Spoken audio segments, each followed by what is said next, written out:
दोस्तों, दुनिया की सबसे ख़राब गोली जो है वो बुखार की गोली है और इसी तरह दुनिया की दूसरे नंबर पर जो बदतरीन ख़राब गोली है वो दर्द की गोली है।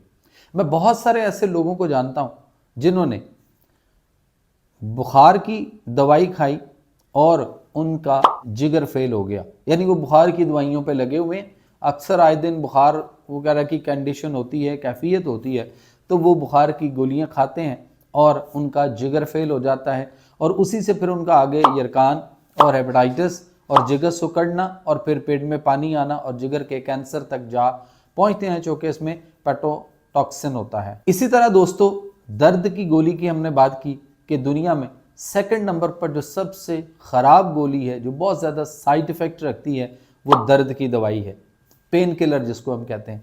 और ये जो पेन किलर गोलियां हैं, ये बहुत सारे ऐसे लोग दुनिया में मौजूद हैं और बहुत सारे ऐसे भी हैं जो दुनिया से जा चुके हुए हैं, गैर तबई मौत का शिकार हुए, यानी वो दर्द की दवाई खाते थे, यानी कोई भी दर्द हुआ उन्होंने पेन किलर खा लेनी। और बहुत सारे लोग ऐसे हैं जो पेन किलर पर लगे हुए हैं। तो दोस्तों, बहुत तेज़ी से गुर्दे ख़राब हो रहे हैं।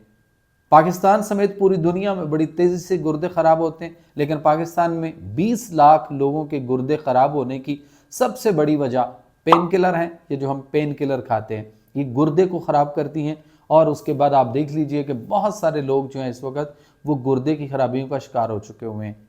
सो इसलिए अपने आप को इनसे बचाएं।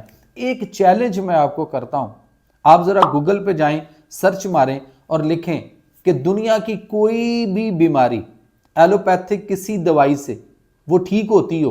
गूगल पे सर्च करके देख लीजिए, आपको कोई एक गोली नहीं मिलेगी, कोई एक दवाई नहीं मिलेगी जिसके बारे में ये गूगल सर्च आपको मिले कि ये दवाई से फिला हमारी बीमारी जो है वो ठीक होती है। और हम जो है वो इस फरंगी तिब के दिलदादा हुए पड़े हैं और हम इसके ऊपर बहुत ज़्यादा ईमान रखते हैं। हालांकि अल्लाह ताला के निज़ाम सेहत के अंदर अगर हम देखें तो नेचुरोपैथिक तरीका इलाज जो है वो बहुत अच्छा है। नेचुरोपैथिक तरीका इलाज अपनाएं, अपने घर से बीमारियां और लगातार मुसलसल दवाइयां खाना और बीमारियों के साथ ज़िंदगी जो आप गुजार रहे हैं, इससे अपनी जान छुड़ाएं।